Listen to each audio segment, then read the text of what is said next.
Ashraf Ghani is Afghanistan's second president since the fall of the Taliban in 2001.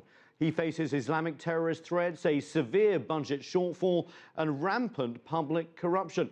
The election that took place in June was marred by allegations of fraud, but last month, the Western-educated Ghani was declared the winner. However, he had to make a power-sharing deal with the second-place finisher, Abdullah Abdullah. He has been named the Chief Executive Officer of Afghanistan, a role similar to that of a Prime Minister. Afghanistan also has signed now a security agreement with the United States that will allow US troops to stay in the war-torn nation until the end of 2016. What does this agreement mean for US-Afghan relations, and what will the new government be able to achieve going forward? To answer those questions, I'm joined by former Afghan ambassador to France and Canada, Omar Samad. Thanks so much for joining us, Omar.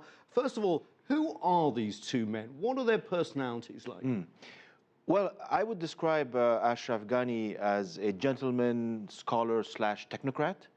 And I would describe Dr. Abdullah as a gentleman, diplomat / someone who stuck it out throughout 30 years of Afghanistan's conflict. They are probably some of the best that Afghanistan could offer at the moment. The good thing is that they came together and joined in a team. The hope is that this team will consolidate and this team will do what the Afghans expect them to do because the country faces so many problems.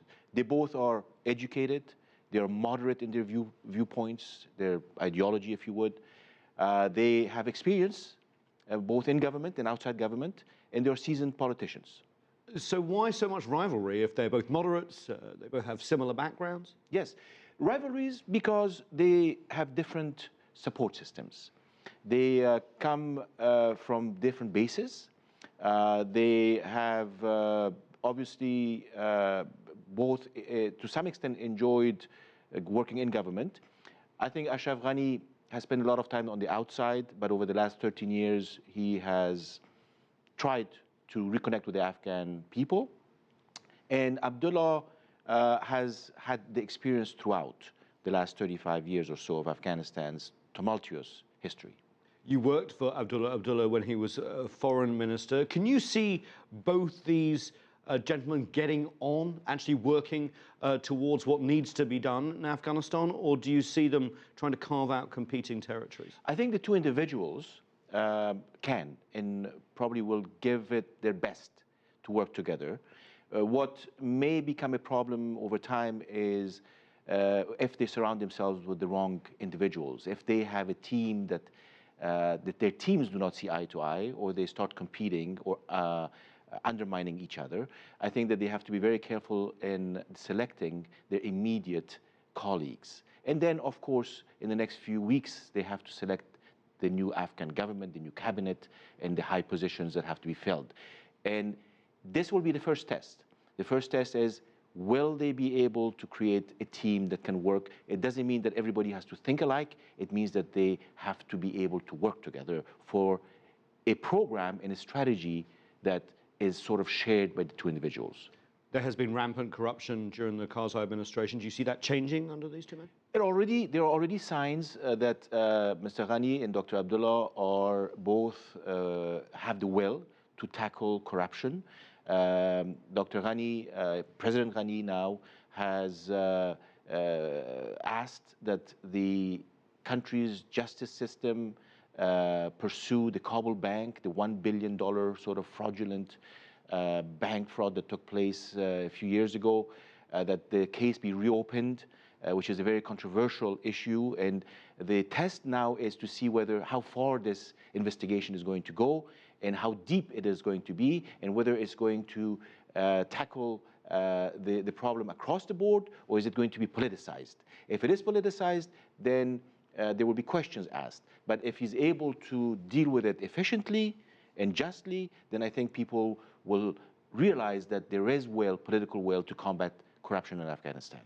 What about voter fraud? Because a lot of Afghans were worried about corruption within the electoral process. It took months behind the scenes to work out a formula acceptable to both candidates. How does the ordinary Afghan feel about this process that has led to the choice that they had, basically these two men sharing power? Electoral fraud obviously has deepened sort of fault lines in Afghanistan and rifts. And there are probably half of the population that feels that their vote didn't count and the other half that feels that it did. So I think that one of the first priorities for these two new leaders is to heal the wounds of electoral fraud and make sure that the country can now work on reforming the electoral system and do it in a manner that is acceptable to all and not just one or two parties in Afghanistan. I think that this issue of electoral fraud, one day people will know what the realities are and what maybe have happened, but regardless, it has to be put behind us at this point, and realizing that yes, fraud did take place, that these two gentlemen finally came together for the sake of Afghanistan and making sure that it does not happen again.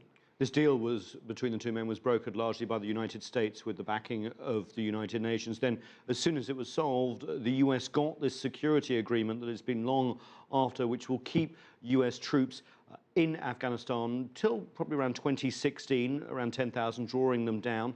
Is this vital for stability of Afghanistan going forward?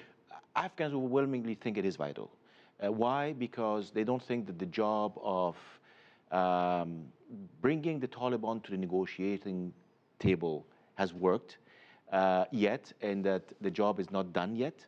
They don't think that the insurgency has been weakened enough. They don't think that the Afghan National Security Forces, the army and the police are strong enough and equipped enough. So if you put all of these things together, Afghans feel that the international community needs to be on their side for a few more years, yes, and progressively wind down this mission and hope that the situation will be under control by 2016 or 17. But if we look at Iraq, for example, that hasn't happened. Are Afghans worried that the Taliban could become resurgent? Well, we averted in Iraq situation, because if you remember, the Iraqis did not sign on to a SOFA or security agreement with the United States, and now we are seeing some repercussions. Afghanistan hopefully will be able to avoid such a dilemma, and that the Afghan forces themselves will be able to be in full charge of security in the country in the next few years. But the Americans have a pretty quick drawdown timetable, only leaving a few thousand troops towards the end of that. And countries, neighboring countries, even as different as Pakistan and India, have said maybe security force needs to be there longer. What do you think about that? Well, I think that this is the only worry that we have, is that it's better not to give a timetable to the other side. It's better to leave it sort of open, but with the idea that at some point it's going to end. I think that Afghans would like to say, well, let's look at the situation on the ground in 2016. If there's a need for a few more years of assistance, then let's reconsider it. If there is no need, then let's end it gradually. As far as the neighbors are concerned, I think that everyone realizes that we live in a very, let's say, dangerous and very dynamic part of the world. The geography says it and shows it.